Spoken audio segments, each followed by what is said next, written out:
Howdy from Austin, Texas. This is Pastor Plek's podcast where we talk faith, culture, and everything in between. I'm your host, Chris Plegenpole. So glad to be with all of you. And I have the one and the only Miss Catie Sas in studio today. So happy to be here. Yeah, as always, the vibrance of your personality is shining. So make sure, thank you. It's the bun. It is a messy bun. It works for you. You know what? It's the only hairstyle I know, so. It actually, it says Catie Sas if nothing else does. All right, well, Pastor Joseph Aiken, you are also in studio today, and I'm so grateful for you to be here. Glad to be here. And you preached a message on Sunday that was fantastic. And one of the things that whenever we talk about messaging, there's always a lot of preparation. And what you may not know if you're in the listening audience here in Austin, Texas, we prepare messages about 4 to 6 weeks out. And so there's a lapse of time, which also creates a lapse of memory as to what you were thinking when you planned the message. And so the hard part is we have a collaborative planning meeting every Tuesday morning. Mm-hmm. And on this particular morning, I don't think you were there. I think you had something very important. I had something important. It was like I think you were meeting with the president about something, and so we weren't sure where he was. And so we planned the message, and honestly, I wasn't thinking that. I thought I would be preaching it, and then as schedules changed, then Joseph got that message, and so you had to deal with somebody else's notes in a marriage sermon that I had to do a little bit of work to get it to work for marriage. But let's just talk about that, because I don't want to read some eisegesis into this. And for those of you who don't know what that means putting a meaning into the text that was never meant to be there. But let's talk about your preparation, how you had to deal with all that, and just the struggle of being a preaching pastor here at Wells Branch Community Church. First off, it's not too bad of a struggle. I love it. It was an awesome experience yesterday. I think both services were great. All the jokes. I don't plan jokes, just so y'all know. I don't plan jokes in my sermon. Oh, so you didn't plan the faded one? That's all off the hip. Uh-huh. Did you plan the faded one? No. Oh, good for you. That's good. The funnier moment. I know. What do you think I would say? A hard head. That was glorious. Yeah. Well, what made it funny? A hard head is a soft behind, but then you go, I don't know if that's just black culture, and it was so funny. It released tension. Was that second? It was second. Oh man, you missed it. I missed it. He's like, I only got 2 black people in here nodding their heads. So I was dying. That was okay. I was rolling on that one. I feel like the more you make fun of white people, it really just hits home. No, but if you I wasn't there. I just assumed you were making fun of white people. No, it wasn't making fun of white people. No, but I'm like, you should. Those are funny. Like people laugh at those. Easy targets, white people. Yeah. No, that was the point. This didn't happen in first service because it didn't happen. But when I was reading I think it was chapter 4 or maybe verses, I don't know where it talked about they were hardening. They weren't listening to what it said, and I was thinking hard-headed. Yeah. And then immediately comes to my mind, Mom used to say a hard head makes a soft behind. I mean, you're going to hurt yourself because you're not listening to what I'm telling you. Oh. It's really what that means, right? And so that was where that came in. But when I said it, I wanted people to fill in the blank because I thought this was just a saying. People say a hard head. Oh, my gosh. And I can tell you who it was. It was Herbert. And who else was there? Was Wesley? No. He might have said they were sitting in Wesley's in first service. No, they came to both this Sunday. Oh, they did? Yeah, look at that. Because they were staying. Herbert, black guy. James Meyer. Was James Meyer? Oh, Didi. Were they there second service? Yeah. It might have been Didi. Yeah, Didi. I think it was Didi. Didi Meyer. And so they were on opposite ends. And so when they said it, I was like, oh, those are the two. I said, I guess that's just black people.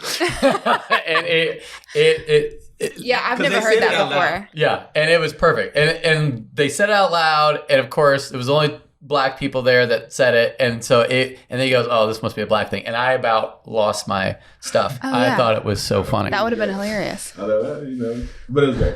So I struggle. I enjoyed it. It was very fun. I think the past couple of weeks I was trying to prep to see where Chris and James kind of, what do they mean by this and this and this? And I'm trying to go through their notes. I'm like, it was really amazing. Doesn't connect. with me. And so when I asked James said what he said. I'm like, I don't know. Chris said what he said, and I'm still like, I don't know. Like, it makes sense when I hear it from Chris, but I don't feel like it made sense when I was saying it to me personally. Yeah, and what I said is like, it's a text that goes for anything. You say that you have an eating disorder, and so, but if you go to the face of Christ, that's gonna heal. If you have a marriage struggle, you go to the face of Christ and you unveil yourself before Jesus, that's gonna fix itself. And so it's something I think that fits for anything. But if you take the marriage angle and the cool part about the Bible, and you don't have to eisegete this, in other words, read meaning into it. You're exegeting, you're pulling meaning out of, but it does apply to any situation in this situation. So, and that's what it was, dealing with the Old Covenant, New Covenant.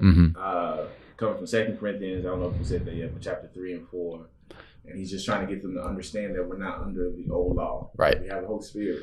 When Christ did on the cross. Like, we no longer have to try to meet these standards because we can't. Jesus did that. Yeah. He met all the standards. Yeah. And so...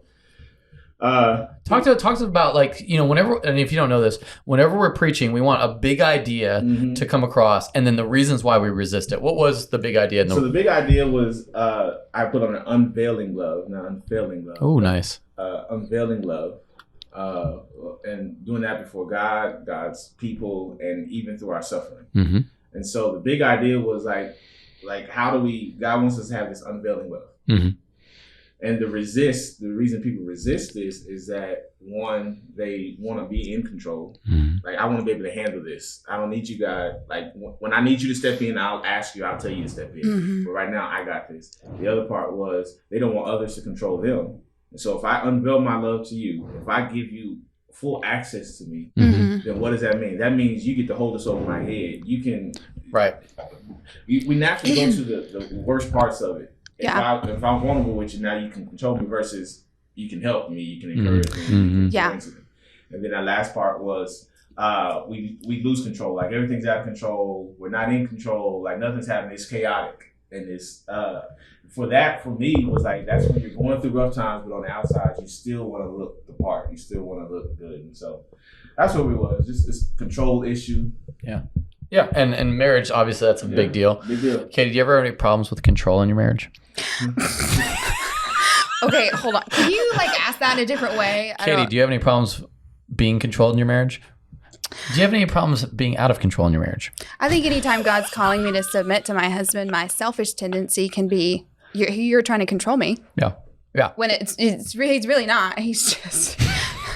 he's just living life. Yeah, he's just living life and having standards for me as a wife. Oh, standards. All right. I mean, maybe standards is not the best word. Standards. After it came out of my mouth, I was like, is there something written on the wall, not. like Katie's standards? Here's what Katie must do to perform to, standard operating procedure for Katie is hopes, maybe hopes. Oh, not expectations. I don't know. You know what? Can we just move on? I feel like this is not. You put me on the spot. I'm sorry. I thought that's what you were good with. No. Yeah. Well, maybe. Yeah, I think just for reality of all marriages, whenever it comes to marriage, the struggle I have is wrestling with the moment of when do I need to put my foot down, and when is freedom and Adrienne just expressing herself and just the way that she does, and when is it appropriate for me to say, hey, I think they might have gone a little too far, or how can I lovingly help her control what comes out of her mouth. So it's so that's kind of the because for me, there's a part of me that wants to control, right? And so, but then there's also a part of me that wants to just go completely passive and not worry about it. And so there's a piece of that where I want to lovingly help my wife and her in the same way to help me when we were expressing ourselves, because we're both very animated people and who use a lot of this. Okay, so since you explained that, I can understand the question that you were asking. So control issues. So if I'm very vulnerable with our marriage and with our struggles and any issues we have, I can be an open book and just tell anyone and just say, oh yeah, we struggle with X, Y, and Z, or oh yeah, Ryan struggles with this, I struggle with this. And I've always been able to write about all of those things. But there are times where I want to write about a fight we had or an issue we have or a struggle, a season of hardship that we're walking through. And I share that with him, or I write it all out and let him read it. And he's like, that makes me feel uncomfortable. I don't know that I want like, Facebook, Instagram world knowing. When was the last time you wrote something? Have you written recently? It's been a while. It might be time to get it going again. And maybe you do have your husband. Yeah. Well, because I want to submit to him. And if that amount of vulnerability makes him feel uncomfortable, then it's not him trying to control what I put on my own Facebook profile or Instagram. It's him going, I'm not as vulnerable as you, and I would appreciate it, and I would feel respected if you did not that is share huge. all of that. Right. And I had to grow up. My wife and you are very similar. And so I had to, as a pastor, your life's on a microscope anyway. And so I kind of went the other way and just said, you know what, I'm just going to roll with it. Because if I'm having to, I'm not saying he's censoring you at all, but people are already going to say whatever they're going to say. And so I've just kind of gone with the route of just going to put it out there and not going to sweat it. Yeah. Because it kind of gives me an extra level of accountability because there's a real tendency for me to kind of control the narrative. And so I want to control the way I come off. I'm not saying this is what your husband's doing. I want everyone to think I'm awesome and perfect. Yeah. And so when Adrienne is able to go and he's in blah, blah, blah, blah, with her friends or whoever, and she's just very, very open about that, it really makes me go, I came off that way to her and I want to put myself in that sort of check. But it is very difficult for me because I'm like, I feel out of control right now because Ryan's biggest thing is control. Like he wants to feel in control. And that's, I totally get that. Yeah. Well, you, Joseph, just from a personal angle, as you were preaching this. All three of them are definitely for me. I tell people this all the time. For me personally, when I preach it to myself first. Like it's real for me first. Like it's things that I've experienced, gone through. It's just hard for me it's harder for me to preach things I don't know. And so for me to control all three of them. So I want to be in control and control my. You said I want to be the captain of my own ship. Like I got this kind of mentality, but I also don't want others to have control over me, which is one of the reasons I lack in trust, vulnerability, just things like that. And I think probably that third one is the biggest. Like the first two are something that I've been intentional about working on. That third one where it's like, man, everything around me, I feel like is just there's hundreds of balls bouncing off the wall constantly, and it's like I'm just trying to dodge and look cool while doing it. Right? And so that's my life, I feel like. But it's like, I just want to look cool while I do it. Right. And I let anybody know. Yeah. So it's that I'm going through or I'm hurting and stuff. And so that's probably the most difficult one. But again, I'm working on all three of those. Like, God, I need you to help me reveal myself to people through all that I'm going through and knowing that it's okay, because if they don't see us, and like you said, we're under a microscope, so people are looking to us for so many different reasons. I would say one, people watch us because like, well, if Chris is doing it, then I could do it. Right. So it could be an excuse or a way like Chris did it, and they'll do whatever we do in excess, or they'll do it just less. And so that's why you got to watch. We have to watch what we do, what we say, and all those different things. All those different, Joseph, and I don't drink, so I'm using this analogy, but Joseph drink a beer? Oh, it's okay for me to drink and get drunk. Like that's what people take it. And so likewise, Joseph's being vulnerable. Oh, well, it's okay for me to be vulnerable. Yep. And so when I'm on the stage, I try to present those different things, knowing that it's not easy, but there's healing in it. And so for me, it's just trying to, I think that biggest one out of the three was that last one, this most recent, is like, all right, throw as many balls you want. I'm look cool up here, and I tried to articulate that. It's good. I think I think you did great. Let's get into that a little bit more. Chapter 2 Corinthians chapter 3 and 4 is where we were, but let's look at 2 Corinthians chapter 3 verse 16. But when one turns to the Lord, I'm sorry. Look at verse 15. Yet to this day, whenever Moses is read, a veil lies over their hearts. Verse 16. But when one turns to the Lord, the veil is removed. Now, the Lord is the Spirit, and where the Spirit of the Lord is, there is freedom. So what I want to get to this question is, one, if we're not in the Word, we're not being transformed by Christ. And we also need to unveil ourselves to God and to people. So that's kind of what that was said. What happens if you do one or two of those things, but not the other two or one of them? In other words, if you're not in the Word, and how can you unveil yourselves to what happens in your unveiling to God and to people? Or if you are in the Word and you only unveil yourself to God, or you only unveil yourself to people, what could be the issue that one might face there? So, I mean, that's a real good question. I said, well, when I was reading this question last night, I said, well, I can't wait to hear Chris explain this to me. I tend to, I'm like, man, just read. If you don't read your Bible, then you're not going to grow. Right. That's like the simple part of it. But there's that aspect of, I had brought up yesterday or in a sermon, that my wife and I, we're just as married from 2005 as we are here in 2022. Mm-hmm. Now, if we didn't unveil ourselves, and this is just using the marriage, if we didn't unveil before each other, there's no growth, there's no depth to our relationship. And so the illustration of her being able to look at me and be able to say, hey, he's happy, he's sad, he's hurting right now, that wouldn't happen because she wouldn't know me. Mm-hmm. And so likewise, if I'm not, you can do one, or you can, just like the song Love and Marriage, you can't have one without the other kind of thing.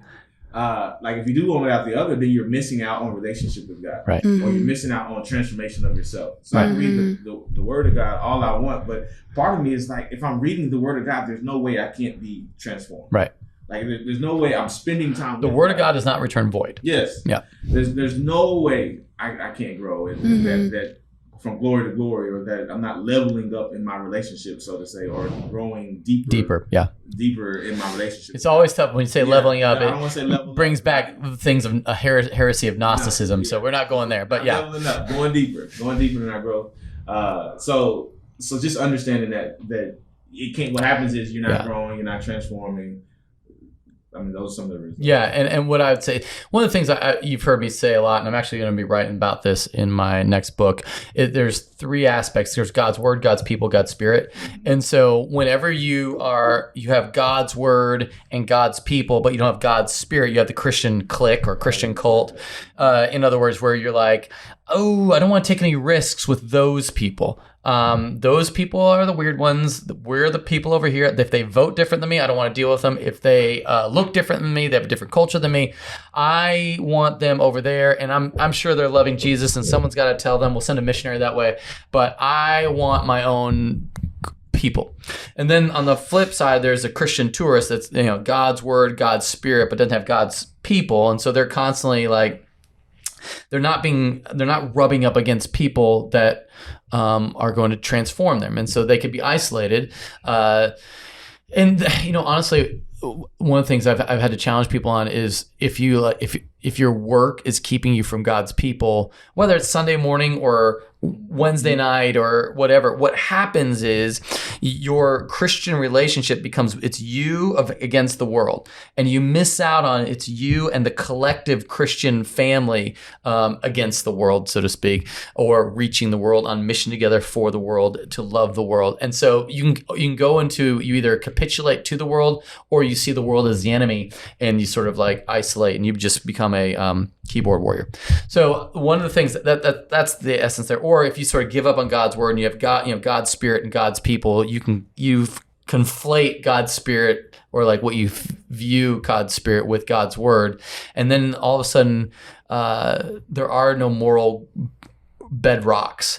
Things start, sexuality sort of floats on basically on what feels good, or the do no harm principle, and that's where that becomes a problem. So you have the basic fun club. So that's kind of how I see that. And why I thought it was so powerful, what you really brought up, God's Word, God's Spirit, God's people within that, in the context. I don't even know if you were thinking like that, but it definitely came out. I wasn't. Yeah. There you go. I'm not way up there, Chris, with you. No, yeah. I love it. All right, next question. Let's look at, this is going to be a question on really what it means, the face of Christ. 2 Corinthians chapter 4, verse 6. What is Paul saying when he mentions the face of Christ?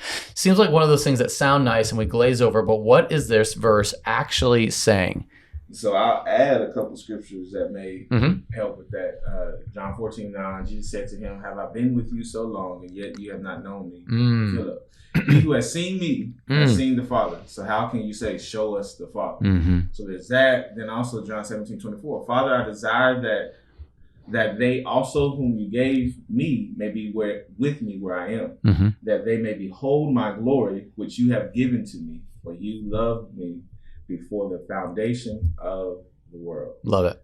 And so this idea of seeing God's face, like being in his presence, the picture was being painted of the mirror, looking into this mirror. And the longer you're closer to God, and I brought the example of beholding my wife, like seeing her close is something where you closely examine. So seeing the face of God as you're doing what you're supposed to be doing, you're in the face of God, you understand the knowledge of the glory that God bestowed upon Jesus. So there's that aspect that God displayed this picture of who he was in Jesus Christ. Yeah. So us in our reading our word, in our unveiling our love before God, saying, hey God, I give you all the control, that allows us this proximity to Jesus. And the longer or the closer you are to someone, the more you get to know them. And since it's our job to be imitators of Christ, like I'm close enough to him where I can see what he's doing. Right. Yeah.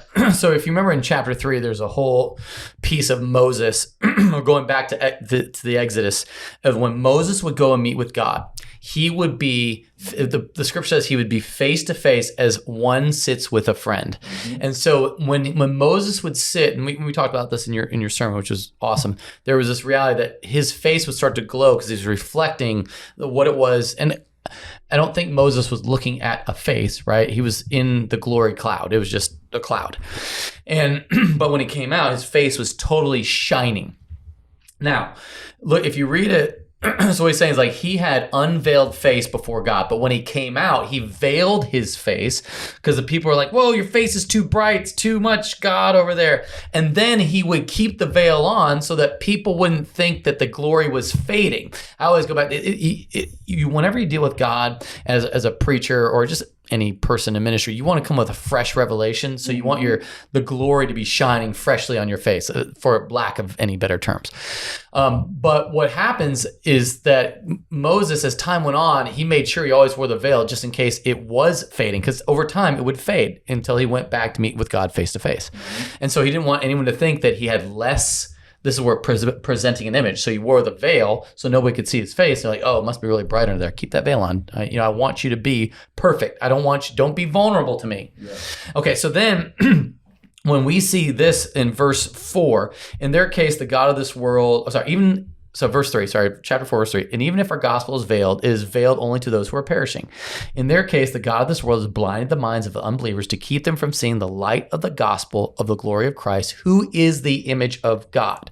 In other words, what the world does, it wants to blind us to seeing the revealed glory of who Jesus is so that we do not sit face to face before him. So the face of Christ is when you read the word and the illumination of the Holy Spirit comes and you get to, your mind is open to the things of God, your heart is open to conviction of sin, your mind is open to the mission of God that he has for you. And that becomes really sitting in the face of Christ. To which then, Catie, I'd love to ask you this question. Like, just thinking specifically about the time that you spend with Jesus in your quiet time, or however that goes. First off, what does that look like for you personally? And then how does fresh revelation, how do you unveil yourself before God? And then what does that look like to unveil yourself before people with what God has shared with you? So 2 things have kind of come to mind since, listening to all of y'all and all of y'all, like there's, multiple. There's like a whole crowd over here. Yeah. So 2 things have come to mind. So my quiet times are in the mornings before Ava wakes up. And what time is that usually? People are probably going to like roll their eyes, but Ava wakes up at like 8:30. I roll. Yeah. And so I can sleep till like 7:30. Oh, wow. And, I know it's, but she doesn't go to bed until like 8:30, 9 o'clock sometimes. Fair enough, yeah. So, anyways, so something I've started to do, I guess to think about tangible ways that you can unveil yourself is, I started praying out loud. Oh, nice. So I used to journal, or I used to just kind of like sit quietly and pray in my head. And then I was like, something isn't clicking. Like because I am a very big verbal processor. So if I'm sitting with a friend and I'm talking and I'm confessing sin and I'm saying these are the burdens that I'm kind of rocking with, it's way more healing. Yeah. And so I'm like, okay, if I really want to... When did you start doing this? When did this revelation come to you? A few months ago. Okay. And because I'm like, I want to feel like I'm having a deep conversation with God. Nice. Because he is a friend. Yeah. Like, I want to feel like I'm sitting with a friend and having coffee. Like I get my coffee and my Bible and I can sit. Do you have a room that you go to, or is it's it just the my kitchen? living room. Okay. Yeah, because I don't have multiple kids running around, so my living room is still free. And so I sit in the living room, I read first, and then afterwards I pray, and I pray out loud. And so that's been the most helpful because I can verbally process. And a lot of times when we have all of these thoughts trapped in our heads, it's dangerous and it's not healthy. And so whenever you say all of these things out loud, I mean, you have no idea how many times that I have prayed out loud and I'm confessing sin and I'm confessing all of this like hurt or whatever it is, maybe like bitterness that I've been holding. I sit there and I bawl. Nice. And I'm just crying because I'm like, oh my gosh, I feel like God's hearing me. I feel like God's doing something in me. The Holy Spirit is working in me. So it's like free therapy. Yeah. It's pretty good. And so I pray out loud now. If I don't pray out loud, I don't feel like I've processed any thoughts or anything. Are you able to do that on a daily basis, or like what, like 5 times a week or 6 times? Or so Sunday mornings, weekends are hard because absolutely. But like during the weekdays, if I don't wake up in the morning and get that time in, then I feel crazy. That's good. And so the second thing that has come to mind, so the month of December, I decided that I would only do social media once a week. Oh, interesting. So I picked one day a week to get on Instagram and Facebook. Wow. Because it's funny, the whole year of 2021, I was in the Bible more often than I have my entire, like the last 9 years. Right. But I was also on social media more often, more frequently than I have in the past. And so it's like, I was in my word and I was like very diligent in reading the Bible every morning. But with the noise of the world constantly yelling at me and constantly telling me what to think about something, constantly telling me who to not like, who to attack, who to love, and so it was just this noise. So I was like, okay, something's got to change. Like something's up. I need to do something. It's like, what did they say? A sign of insanity is like doing the same thing over and over again and expecting different results. Yep. And so that's what I was doing. I was reading my Bible every morning, but I was also on social media for like 7,000 hours a day. And so, I picked Tuesday to get on social media. And I kid you not, like after a month of only being on social media 4 times that month, like the lens of gratitude was so much clearer. Right. Like I have been able to see clearer. I get mad at people less. Like, I don't like get angry with people. And so I think like to tie it in, unveiling your love before God and before people is taking the distractions, taking the mess and the chaos and the noise of the sin of the world and focusing on God and going, God, I want more of you. I want my focus and my eyes to just be on you. Yeah, that's good. So I feel like that's huge. And I think that's where, and for me, I think Joseph could probably say the same thing. It's just the daily in the word, in that time, listening to God, praying over God's word. It's transformative, especially when you make it an everyday thing, when it's the first thing you do every day. You just love people way deeper. Yeah. When it's good. Yeah. All right. I want to get to this next question. 2 Corinthians 3:12 in the ESV. Other modern translations use expressions of boldness, but the KJV, and if you're not familiar with the KJV, that's a King James version, says great plainness of speech. Can you explain what is meant in this passage and the reason for what appears to be very different translations? It's not as different as you may think. Chris, you can correct me. Yeah, no, go ahead. How I say this, but the Greek word there is parisa, or parisa, I go with. And the definition for that is freedom in speaking, unreservedness in speech, openly, frankly. And so this boldness isn't about an attitude. Because you gave a great example earlier, and I love it. So I want. No, it was the when you have there's a couple times of font. There's like your sans serif, your serif font, and then there's just in case you didn't know what sans serif and serif, that just says feet or without feet. Anyway, so if the little feet guys, that's a serif font. A sans serif means no little feet, little line at the bottom. Oh. Fun fact for all my creatives out there who need to know about fonts. Anyway, or non-creative. Yeah, probably all the creative people knew that. But you can have a bold face. So bold face, when I say bold face, what does that say about the text? It's what? Important. Yeah. More clear, right? Yeah. So if you bold something, that's sort of what I'm putting this in bold. It makes it more clear. So I think that's probably. No, that's good. I mean, that's really good. When I'm writing something, I bold it because of its importance. And so it's about the speech. And so it's about what they say. So it's not the context. Right. It's because you can say cheese is good, but if you put it in bold, cheese is good. Cheese is good. Yeah. So that's what it is. So this word bold is in the King James version. They're saying the same thing actually. It's an expression of speech and how you speak. So I'm openly doing this. I'm not afraid. We see later in chapter 4 where it talks about not being a coward or to not lose heart. Like when you're saying it, that's boldness. It's that same repetitive kind of language that he's using in this. Yeah. Parasia, as you said earlier, it's openly, frankly, without, you're not trying to hide anything. It's just, it's very open. So that's what that means. Now, why does KJV translate it different? It's just, you got to remember, like KJV was like 1600s. And so just I don't even think this is a like different translate. It's the same word translated, or the same Greek word translated in a different way over time. So I don't think that it's like translation error or even like wrong. I just think it's two ways to say the same thing. Yeah.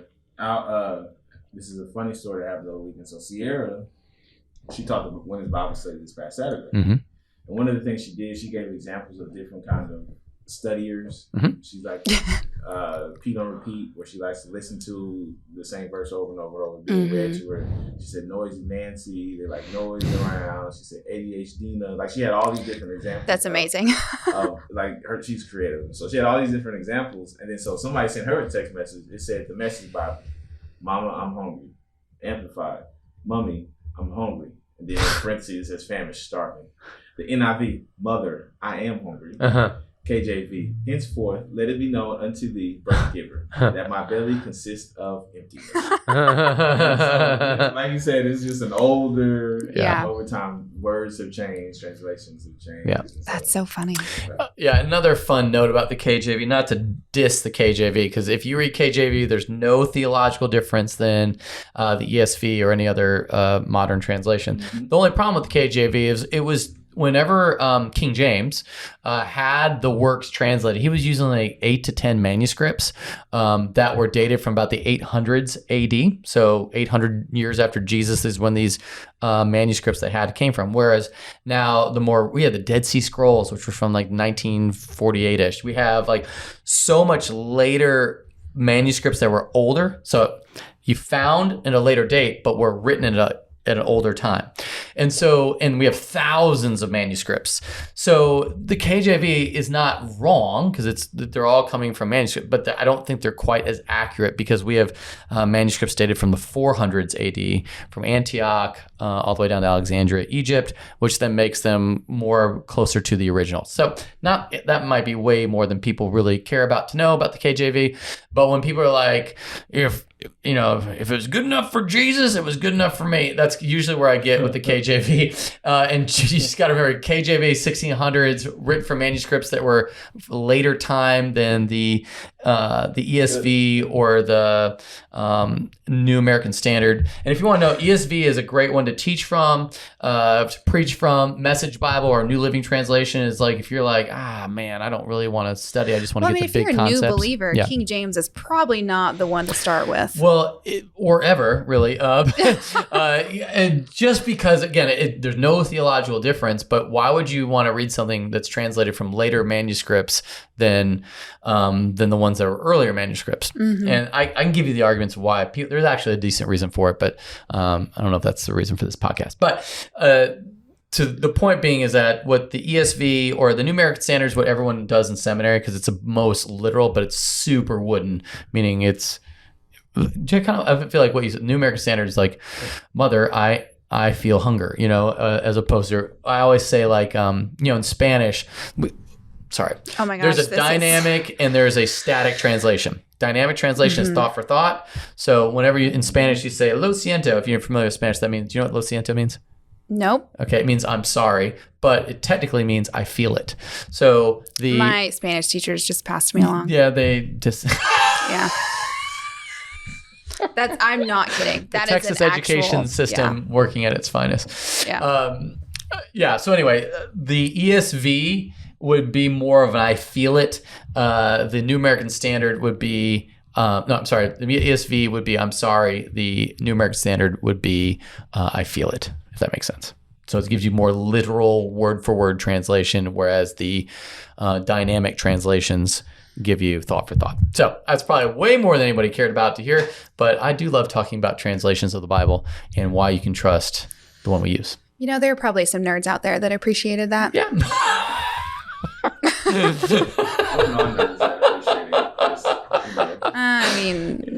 So pretty much what Katie's saying, you're a nerd. Who cares? Okay. No, I appreciate that. Be proud of your nerdness. Yeah, take home your nerd. Yeah, I can own it.